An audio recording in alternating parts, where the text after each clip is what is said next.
साथियों नमस्कार, स्वागत है आपका संत कृपा बायोलॉजी क्लासेस में। सेल बायोलॉजी को अपन पढ़ रहे थे और सेल बायोलॉजी में अपन कोशिकांग पढ़ रहे थे, सेल ऑर्गेनल्स पढ़ रहे थे।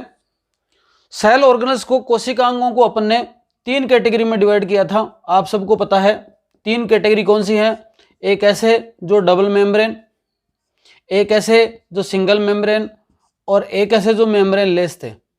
मेम्ब्रेन लेस में अपने को 2 पढ़ने हैं, एक सेंट्रोसोम है, एक राइबोसोम है। डबल मेम्ब्रेन के अपन ने 2 पढ़ लिए, एक माइटोकॉन्ड्रिया पढ़ लिया, एक प्लास्टिड क्लोरोप्लास्ट पढ़ लिया। बाकी सब बचते हैं वो सिंगल मेम्ब्रेन है। सिंगल मेम्ब्रेन जो सेल ऑर्गेनल्स हैं, उन सेल ऑर्गेनल्स में अपन एंडोप्लाज्मिक रेटिकुलम है उसको पढ़ चुके। और जो अगला टॉपिक अपना आएगा वो आएगा क्या, वो आएगा गोल्जी बॉडी या गोल्जी कॉम्प्लेक्स। देखें, ध्यान से समझें, सरल सा टॉपिक है, कुछ विशेष इसके अंदर है नहीं। देखो, बात करते हैं किसकी, बात करते हैं गोल्जी बॉडी, गोल्जी काय, और क्या बोल सकते हो, और बोल सकते हो गोल्जी कॉम्प्लेक्स, गोल्जी कॉम्प्लेक्स, और क्या बोल सकते हो, और गोल्जी उपकरण। ये इसके अलग अलग नाम दिए जा सकते हैं, इतने सारे नाम इसके हैं। गोल्जी बॉडी, गोल्जी कॉम्प्लेक्स है, गोल्जी उपकरण है, ये सब इसके कॉमन नाम आते हैं। सबसे पहले बात आती है खोजकर्ता की। तो गोल्जी बॉडी को, खोजकर्ता को आपको विशेष याद रखने की जरूरत नहीं है, सीधा सीधा इसके नाम पर है। उसका क्या नाम है, कैमिलियो गोल्जी ने इसको खोजा था। और कैमिलियो गोल्जी ने कब खोजा था भाई, खोजा था 1898 में। किस में खोजा था, उल्लू की नर्व सेल के अंदर। उल्लू के अंदर जो नर्वस सेल हैं उनके अंदर उनको एक एपरेटस लाइक कॉम्प्लेक्स जटिल स्ट्रक्चर नजर आई एंडोप्लाज्मिक रेटिकुलम के पास में, और उसका क्या नाम दिया, उसका नाम दिया गोल्जी बॉडी, खुद के नाम के ऊपर। ठीक है, इसको कुछ अन्य नामों से भी जाना जाता है। कुछ अन्य नाम कैसे, अन्य नाम में है एक डिक्टियोसोम, यही गोल्जी बॉडी का नाम है। अथवा उसको और भी क्या कहा जाता है, और कहा जाता है लाइपोकॉन्ड्रियन, लाइपोकॉन्ड्रियन भी कहा जाता है, ये इसके ही नाम है। आप मेरे को कमेंट बॉक्स में ये बताओगे कि मैंने जो पहले को सेल ऑर्गन्स पढ़ाए हैं उसमें से किस सेल ऑर्गन्स को कॉन्ड्रियोसोम भी कहा जाता है। यहां पर इसका नाम डिक्टियोसोम है, यहां लिपोकॉन्ड्रियन भी कहा जाता है इसको। ठीक है, आगे देखते हैं। मोटी मोटी बात करें तो प्रोकैरियोटिक सेल में एब्सेंट है ये। प्रोकैरियोटिक और यूकैरियोटिक सेल पढ़ी थी अपन ने, तो प्रोकैरियोटिक सेल में एब्सेंट है। और मेम्ब्रेन की बात करें तो इस पर कैसी है, सिंगल मेम्ब्रेन प्रेजेंट है, एकल झिल्ली युक्त कोशिकांग है। ठीक है, संरचना की बात करें तो देखो, पहली बात तो ये सेल के अंदर होगा कहां पर। तो अपन ने जब एंडोप्लाज्मिक रेटिकुलम पढ़ा था तो आपके दिमाग में एक बात आई थी कि जो न्यूक्लियस है प्लस जो प्लाज्मा मेम्ब्रेन है उसके बीच का जो स्थान था वहां पर क्या प्रेजेंट है, वहां पर प्रेजेंट है एंडोप्लाज्मिक रेटिकुलम। उसी तरह से जब ये न्यूक्लियस है, न्यूक्लियस के साथ में एंडोप्लाज्मिक रेटिकुलम जुड़ा हुआ है, ये न्यूक्लियस है, न्यूक्लियस के साथ में एंडोप्लाज्मिक रेटिकुलम जुड़ा हुआ है। और यहां पर जस्ट आगे की बात करें तो ये हो गया गोल्जी बॉडी हो गया, और बाद में लास्ट में क्या हो गया, ये हो गया प्लाज्मा मेम्ब्रेन। तो आप इस तरह से इसकी संरचना समझ सकते हैं, मतलब एंडोप्लाज्मिक के साथ में लगभग जुड़ा हुआ। अब जुड़े हुए के अंदर इसकी संरचना कैसी होगी, देखो जुड़े हुए के अंदर इस प्रकार से इसकी संरचनाएं मिलेंगी। ये वाली संरचना इस प्रकार से बहुत सारी है ना, जो एक सिस्टर्नी टाइप स्ट्रक्चर हैं, वो कुंडली टाइप स्ट्रक्चर हैं, वो यहां पर इस तरह से एक दूसरे के साथ में सटी हुई पाई जाती हैं। ये इसकी संरचना हो जाती है। और इसकी संरचना होते होते लास्ट के अंदर संरचना इसकी थोड़ी थोड़ी बदल जाती है, और इसकी लास्ट की संरचना कुछ इस प्रकार से बन जाती है। ये वाली इसकी कुछ स्ट्रक्चर हो गई।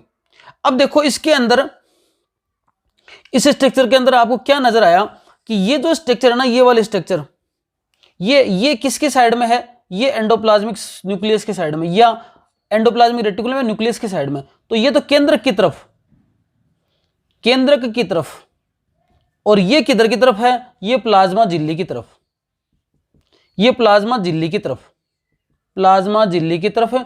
और ये साइड किसकी हो गई, केंद्रक की तरफ है ये साइड। तो जो स्ट्रक्चर केंद्र की तरफ है उसको बोलते हैं संपक्ष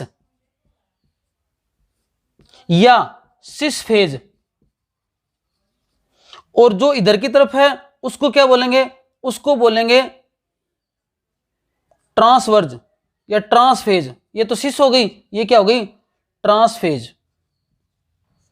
और दूसरा क्या बोल दिया, परिपक्वन फेज, परिपक्वन पक्ष।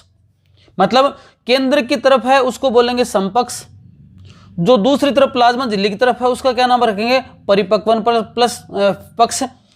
जो केंद्र की तरफ है उसको बोलेंगे सिस फेज, जो प्लाज्मा झिल्ली की तरफ है उसको क्या बोलेंगे, ट्रांसफेज। ठीक है, परिपक्वन या मैच्योरेशन फेज, ये वाली बात होगी। अब इसमें आपको एक स्ट्रक्चर याद रखनी है कि जो ये जो केंद्र की तरफ है उसकी संरचना ऐसे नजर आती है जैसे कॉन्वेक्स लेंस हो, कॉन्वेक्स लेंस, उत्तल दर्पण, इस प्रकार की स्ट्रक्चर यहां नजर आती है। और जैसे जैसे इसकी तरफ बढ़ते हैं ना, मैच्योरेशन की तरफ, तो इसकी स्ट्रक्चर कुछ इस प्रकार से हो जाती है, तो ये बन जाता है कॉनकेव लेंस। मतलब परिपक्वन क्षेत्र की तरफ है कॉनकेव लेंस, और जो आपके सिस फेज है उसकी तरफ है कैसा, कॉन्वेक्स लेंस। ये इसकी संरचनाएं है। मतलब इन सब में आप में ये नजर आया कि जो गोल्जी बॉडी है वो एक तरीके से पुट्टिकाओं जैसी संरचनाएं हैं। अब सीधी सीधी बात आप ऐसे समझो, ये तो इसकी संरचना होगी। इन पुट्टिकाओं के साथ साथ में कुछ यहां पर जो जैसे ये जो स्ट्रक्चर बन रही है ना, ये कुंडली संरचनाएं, इन कुंडली संरचनाओं के साथ में इस प्रकार से कुछ आपके वेजाइकल्स भी निकलती रहती हैं। इन वेजाइकल्स को क्या कहा जाता है, पुट्टिकाएं कहा जाता है। ये पुट्टिकाएं नुमा संरचना बनती है। और इसके साथ साथ में यहां पर कुछ ट्यूब लाइक स्ट्रक्चर भी बन जाती हैं बीच बीच में, उनको क्या कहते हैं, ट्यूब्यूल कहते हैं। तो तीन नाम आपको याद रखने हैं। क्या याद रखने हैं इसकी संरचना में, एक तो होती है सिस्टर्नी, ठीक है, एक होती है वेजाइकल, ठीक है, और एक सिस्टर्नी हो गई, एक होगी वेजाइकल, और एक क्या होगी, एक होगी ट्यूब्यूल्स। यही उसमें थे एंडोप्लाज्मिक रेटिकुलम में देखा जाए तो तीन उसके प्रकार थे, सिस्टर्नी, वेजाइकल और ट्यूब्यूल। ऐसे ही प्रकार किसके हैं, ऐसे ही प्रकार हैं आपके गोल्जी बॉडी के। ये इसकी स्ट्रक्चर आ गई जी, स्ट्रक्चर आ गई और इसके बारे में जनरल चीजें आ गई। अब देखो इसके पढ़ते हैं फंक्शन। फंक्शन में आपको कुछ चीजें मैं देखो पहले नॉर्मल बताता हूं। आप देखें कि यहां पर क्या होगा, ये जो स्ट्रक्चर एसिस वाली है इसके साइड में यहां पर क्या है, एंडोप्लाज्मिक रेटिकुलम। एंडोप्लाज्मिक रेटिकुलम के ऊपर क्या प्रेजेंट है, राइबोसोम प्रेजेंट है जी। अब एंडोप्लाज्मिक रेटिकुलम के ऊपर क्या सिंथेसिस हो गया, प्रोटीन का, किस पर, रफ एंडोप्लाज्मिक रेटिकुलम पर। और जो स्मूथ एंडोप्लाज्मिक रेटिकुलम है उसके ऊपर किसका फॉर्मेशन हो गया, उसके ऊपर स्टेरॉइड है ना, लिपिड, इनका फॉर्मेशन हो गया। तो लिपिड का संश्लेषण हो गया, स्टेरॉइड का संश्लेषण हो गया, यहां पर प्रोटीन का संश्लेषण हो गया। अब प्रोटीन का संश्लेषण का क्या मतलब हुआ कि प्रोटीन मतलब अमाइनो एसिड का जुड़ाव, बहुत सारे अमाइनो एसिड। प्रोटीन का मतलब यही तो है ना, प्रोटीन में कोई विशेष बात थोड़ी है। प्रोटीन का मतलब एक अमीनो एसिड, दूसरा अमीनो एसिड, तीसरा अमीनो एसिड, चौथा अमीनो एसिड, पांचवा अमीनो एसिड, छठा अमीनो एसिड, ऐसे बहुत सारे अमीनो एसिड जब आपस में जुड़ गए उस प्रक्रिया को क्या बोला, प्रोटीन सिंथेसिस बोला। और इसके अंदर बहुत सारे प्रोटीन, बहुत सारे अमीनो एसिड जुड़कर एक प्रोटीन की संरचना बना लेंगे, उसको बोलेंगे प्रोटीन की जो एक तरीके से सिंपल स्ट्रक्चर, या बोल सकते हैं प्राइमरी स्ट्रक्चर। ये यहां बन गई, कहां बन गई, यहां बन गई। लेकिन प्रोटीन की प्राइमरी स्ट्रक्चर जो बनी है आगे जाकर सेकेंडरी बनेगी, टर्सरी बनेगी, और प्रोटीन के अंदर बहुत सारे मॉडिफिकेशन होंगे। तो प्राइमरी स्ट्रक्चर बन गई, सेकेंडरी स्ट्रक्चर बन गई, टर्सरी स्ट्रक्चर बन गई, ये स्ट्रक्चर बन गई। लेकिन इनमें बहुत सारे जो मॉडिफिकेशन होते हैं, मतलब इसके अंदर ग्लाइकोजन भी जुड़ता है, इसके अंदर कार्बोहाइड्रेट भी जुड़ता है, इसके अंदर टेल भी हटती है, कई सारे इसके अंदर जो मॉडिफिकेशन होते हैं उनके लिए मेन जिम्मेदार कौन है, मेन जिम्मेदार है endoplasmic reticulum plus Golgi body. तो endoplasmic reticulum plus Golgi body मिलकर क्या करेंगे, ये करेंगे मॉडिफिकेशन ऑफ प्रोटीन। तो एक काम क्या हो गया ये। अब जो प्रोटीन इसके पास आ गया, इसने मॉडिफिकेशन कर दिया, और मॉडिफिकेशन होकर उसके बाद में बाहर निकलेंगे गोल्जी बॉडी से प्रोटीन, तभी तो सेल के बाकी ऑर्गन्स के काम आएंगे। भाई सेल ने क्या करना है, सेल ने प्रोटीन चाहिए, और सेल को प्रोटीन कहां से मिलेगा, जब ये सीक्रेट करेगा, क्योंकि सीक्रेट करने के लिए तो मॉडिफिकेशन करने के लिए तो इसने रख लिया गोल्जी बॉडी ने। अब गोल्जी बॉडी क्या करेगा, उसको सीक्रेट कर दिया, करेगा सीक्रेशन करेगा। तो गोल्जी बॉडी का एक काम पहला आपको नंबर से याद रख लेने हैं। पहला काम इसका सिंपल सा क्या हो गया, इसका काम सिंपल सा क्या हो गया, सिंपल सा इसका पहला काम हो गया सीक्रेशन,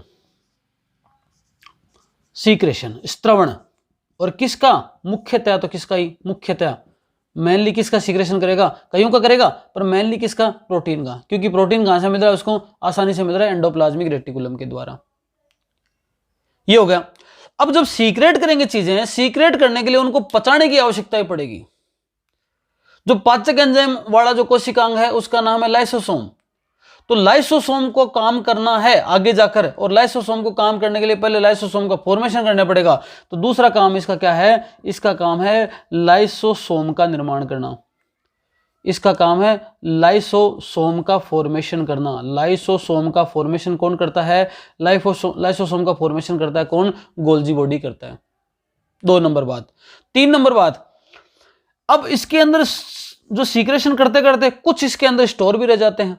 तो इसके जो वेजाइकल्स है ना, वेजाइकल्स के अंदर स्टोरेज होता है, वेजाइकल्स के अंदर स्टोरेज है। स्टोरेज किसका है, स्टोरेज है आपके फैट का एंड प्रोटीन का। फैट और प्रोटीन का इसके वेजाइकल्स के अंदर सीक्रेशन रहता है।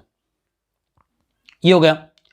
आगे जाकर बात करें तो 4 नंबर काम क्या हो जाएगा कि जब सेल का डिवीजन होगा, सेल का जब डिवीजन होगा तो सेल डिवीजन के समय एक चीज बनती है, इसको बोलते हैं सेल प्लेट।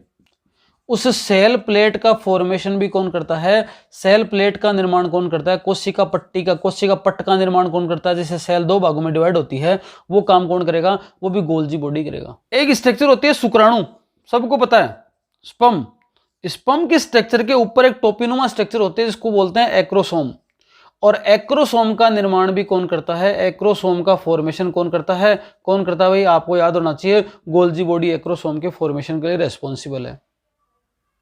अब यहां पर सेल डिवीजन के समय सेल प्लेट का फॉर्मेशन हुआ, प्लस एक चीज और याद रख लो, यहां पर एक चीज याद रख लो कि जब सेल मेम्ब्रेन बनती है तो सेल मेम्ब्रेन बनाने के लिए जो आवश्यक लिपोप्रोटीन है, लिपोकॉन्ड्रियो नाम है देखो इसका, लिपोप्रोटीन है, वो कौन सीक्रेट करेगा, वो कौन बनाएगा, वो बोर्ड बनाएगा कौन, ये गोल्जी बॉडी बनाएगा।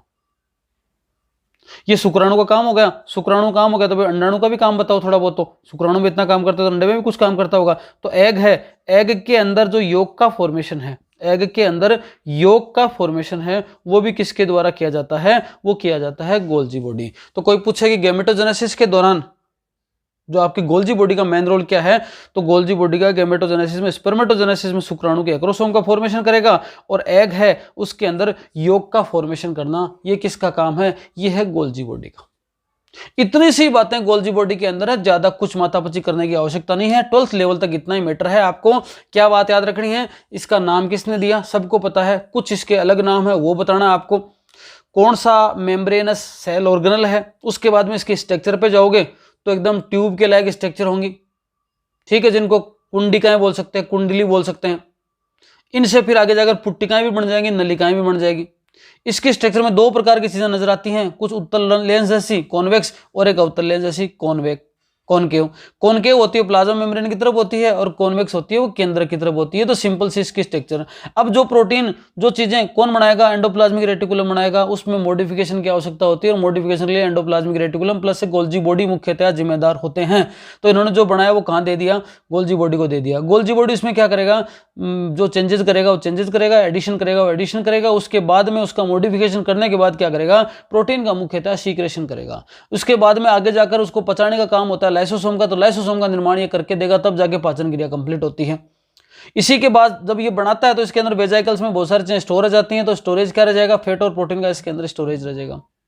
सेल का डिवीजन होगा तो सेल प्लेट का फॉर्मेशन, और सेल मेम्ब्रेन जब बनेगी तो उसमें लिपोप्रोटीन का फॉर्मेशन कौन करता है, गोल्जी बॉडी करता है। स्पर्मेटोजेनेसिस ooजेनेसिस के दौरान एक्रोसोम प्लस योग का फॉर्मेशन करना इसका मेन कार्य है। ये जो इतना सा सिंपल सा टॉपिक है गोल्जी बॉडी, आज के लिए इतना ही, धन्यवाद।